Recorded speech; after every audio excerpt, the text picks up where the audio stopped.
Hello everybody, this is Scott, this is Comic Book Hangover, and this is my final video of the year 2020, a year that will live in infamy as one of the crap suckiest years we've had in recent memory. We've been through a lot, but we made it. Today, as I'm recording this and as I'm going to be posting this video, is the last day of 2020. So we made it.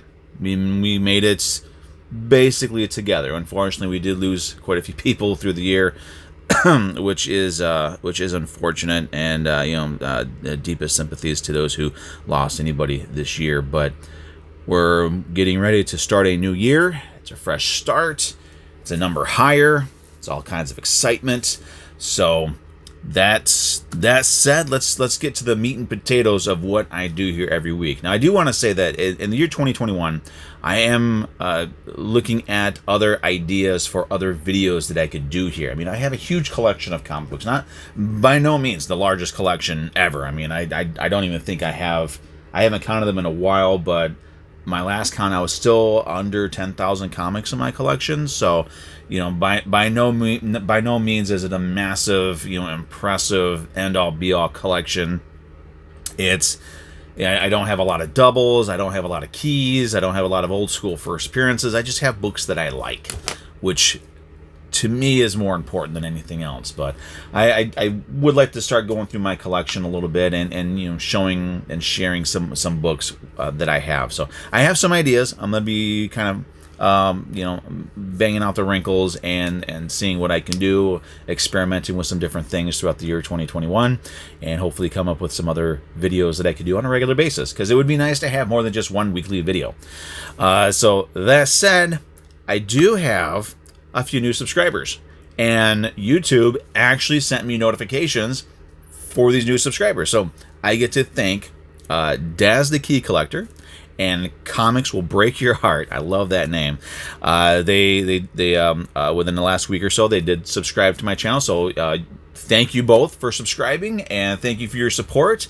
I did, of course, check out your channels. I like your stuff, both of you, and I subscribe to both. So it's nice to give back. As I'm giving. So it's good. It's fair. It's how we grow a strong comic book community on YouTube.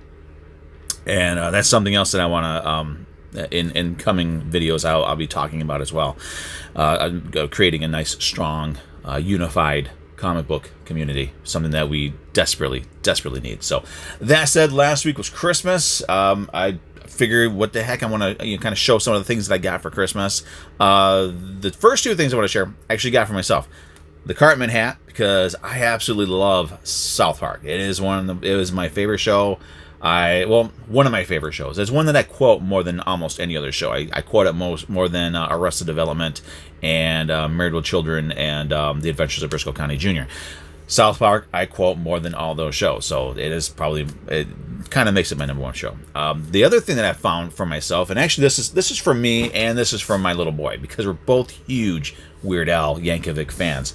I was at my local Meijer and came across just the one. They had all sorts of them, but this is the only Weird Al Chia Pet. I'd seen it before. It was gone before I could get it. I thought I would never get one, but this summer, this spring, we're going to be doing a Weird Al Yankovic Chia Pet, and hopefully, and he may actually want to do a video where we get this thing set up. So I grabbed that. Now for Christmas, some of my favorite gifts: Toonie Terrors, Freddy Krueger. This is the one that I've always talked myself out of buying, because they're kind of, they're like $13-14 for one of these things, but I absolutely love them. I got the Ash one, he's over there somewhere, and now I've got the Freddy Krueger. So my wife got me this for Christmas. The only question I have now is, should I take it out of the package? Because in the packages, I can put them up like this, which I do like. But some of these figures I do like taking out, because they look so much better out of the package, and you get to do more. The last thing I got is a little bit of a big guy.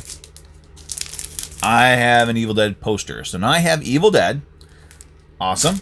I've got Army of Darkness, and I have the Evil Dead, I guess you call it like a cousin movie. It's not really a remake or a reboot or anything like that, But I have that one. So the only one I'm missing now is Evil Dead 2, Dead by Dawn. So that'll be the next Evil Dead poster. I get that. I'll have all of them. Maybe see if I can get if they made a poster for Ash versus Evil Dead. Who knows? So that's Christmas stuff for me. Really, as far as like getting to the comic books go, this may be a pretty short video for my last video of 2020. The only comic book that I picked up last week that I could really say anything about, Something is Killing the Children. An amazing cover, and really, what more can I say about this book that I haven't said for the past 13 issues? And that is, this is still an amazing series. This one, it's more of an action heavy issue, and we're getting ready for a big brawl between Erica and the Order of St. George. I think. I mean, there's a lot of things that are coming to a head, and who knows who's going to be alive, who's going to be dead, who's going to be where, and how many parts of people there's going to be when everything is said and done. So, needless to say, I'm very much looking forward to the next issue, and this is still going into 2020. This was one of my favorite books, and coming out of 2020, still one of my favorite. Actually, probably my favorite book of 2020. This was the book that I looked forward to each and every month that it was put out, and in 2021, I expect it to not change at all. So, if you're not checking out Something is Killing the Children, you're definitely missing out. Now, this week's books, and these are the last books of 2020 for me. In no particular order. This is the order that my LCS put them in the bag. So there we go. Ghost Rider, Return of Vengeance. I'm a huge Ghost Rider fan, and anytime they put out a Ghost Rider book, and I'm kind of a stickler about this, Robbie Reyes, I think is his name, who drives the car. I don't consider him a Ghost Rider. He's a Ghost Driver. To me, he's not an interesting character. I have no interest in him at all. I don't like his look. I don't like his design. I don't like the car. I don't like anything about him. I like a Ghost Rider, Flaming Skull, motorcycle. It's a great visual. But that's just me. That's my personal preference. I know there's a lot of Robbie Reyes fans out there, and I absolutely love. I mean, you're buying his comics. That's what matters, all right? But this one here, I haven't had a chance to read it yet, but I'm a huge Ghost Rider fan from the 90s. I love Vengeance. He was an interesting character, a great visual for that guy. And there were so many variants that came out for this. Next week, I'm going to have more variants, because I wasn't able to pick them all up. I'm going to pick up more next week. I'll probably end up picking them up for the next couple of weeks. So maybe for the next couple of weeks, I'm going to have a Ghost Rider Return of Vengeance book spotlighted in the video. I'm very much looking forward to reading this one. It's actually written by Howard Mackey, who was the guy who wrote the 90s, the Danny Ketch Ghost Rider series, which was the Ghost Rider book that got me into reading and collecting comic books back in 1990. So it's kind of a nice full circle, so to speak. Next up, and this one, it was hard to decide what cover to get for this, and I am trying to, the Vengeance book aside, I am trying to cut back on my variant cover. So instead of grabbing both, I was going back and forth which one to get, and I finally picked this one. This is from Nightfall, I Walk with Monsters #2. The first one was really an interesting, I don't know, it was just a really, really interesting read, and I want to check out the next issue. I don't even sure if this is an ongoing or a mini series or what, but I'm very eager to read this issue. The last one was really cool with the gal and the guy that she's with, who's a monster, and they're going across country. They're looking for her lost brother, and along the way, they're hunting down all these people who prey on innocents. And she sort of reels them in using herself as bait, and her friend, who's the monster, comes in and just demolishes whoever it is that they're going after. So it's a violent book. It's got some very dark undertones to it. There's some stuff that actually is kind of uncomfortable about this book, with the whole thing about her, I'm assuming it's her dad selling her brother to another man for whatever nefarious reasons. But a good read, and the art is a lot of fun as well. I really like the art for that one. This one here, I feel like this one should have come out last week. Invader Zim Quarterly #2, I think, 2 or 3. They're not putting issue numbers on this one, but this is a holiday issue.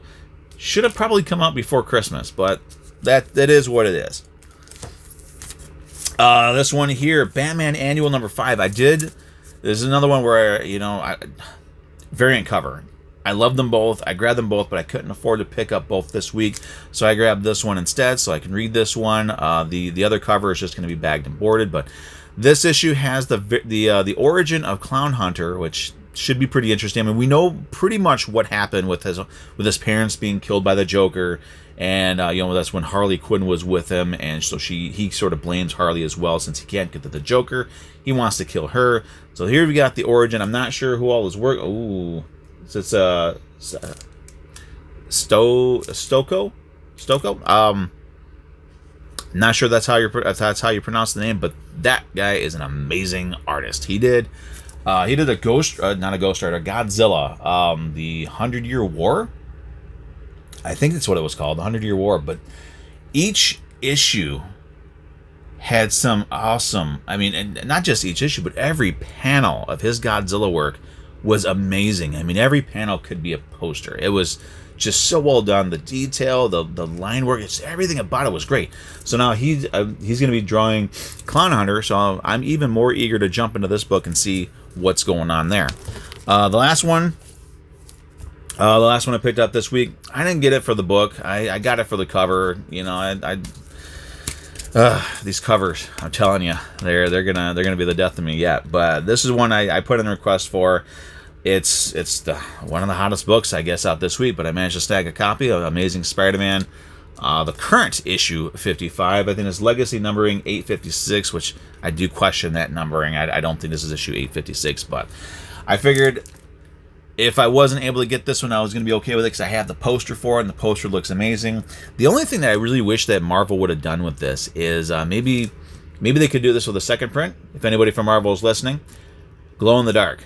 Put some glow-in-the-dark stuff along the webbing here. That would be awesome. I mean, how awesome would that be to turn off your lights in your room and see that glowing on your wall? That would be awesome. But that's that. I think the only things that I grabbed, some comic shop news and this whole thing here with DC and their, what is this thing called? Future State. If you're interested in the Future State, I would actually recommend grabbing this because this is your rundown. On the inside of it, you get a checklist to be easier for you to fill out. You fill this out, you give this to your local comic shop, and you'll be more guaranteed to get the books that you're looking for. So, plug aside. I mean, I'm real big about supporting your local comic shop. So anything that I can do to kind of give suggestions, I will. But that's it. That's what I got this week. And so next week I'll actually have some books to talk about. I'm going to have some more Ghost Rider books, another Batman annual cover. Should be a lot of fun. I think next week is actually kind of a small week for me. I think I'm only grabbing like 4 books. So it'd be nice. It's kind of nice that I grab some books this week. So that's it. So we're wrapping up 2020. This is my last video of the year. So we're going to put a fork in it. The year is done. I'm like everybody else. I'm tired of it. I'm sick of it. I want to move forward. I want some normalcy back. And I think in 2021, we're going to do anything and everything we can to get normalcy back. And part of that is enjoying more comic books. For me, it is. And I'm sure for a lot of you, it is as well. So, I guess we're going to wrap it up. We're gonna shovel some dirt on the grave of 2020. Looking forward to 2021. Thank you all for joining me in this very questionable year. Your support throughout 2020, very much appreciated. The likes, the comments, the shares, the subs. Thank you so very much for all of that. And I mean that. Heartfelt and sincerely, I mean that. And I look forward to all of you joining me in 2021. We're going to be on to bigger and brighter. It'll be a much better year, I'm sure. Hopefully we can get rid of some of the hostility and negativity that has infected the year of 2020, and we can be, more human, just more just basic humanity. The return to basic humanity would be nice, So everybody enjoy your New Year's tonight. Be safe, be responsible, and have fun. Have as much fun as you're able to have within the realm of safety and responsibility. Take care of yourself, take care of each other. I will see you in 2021 with a whole new batch of comic books. Happy New Year, and yeah, have a good one. We'll see you soon.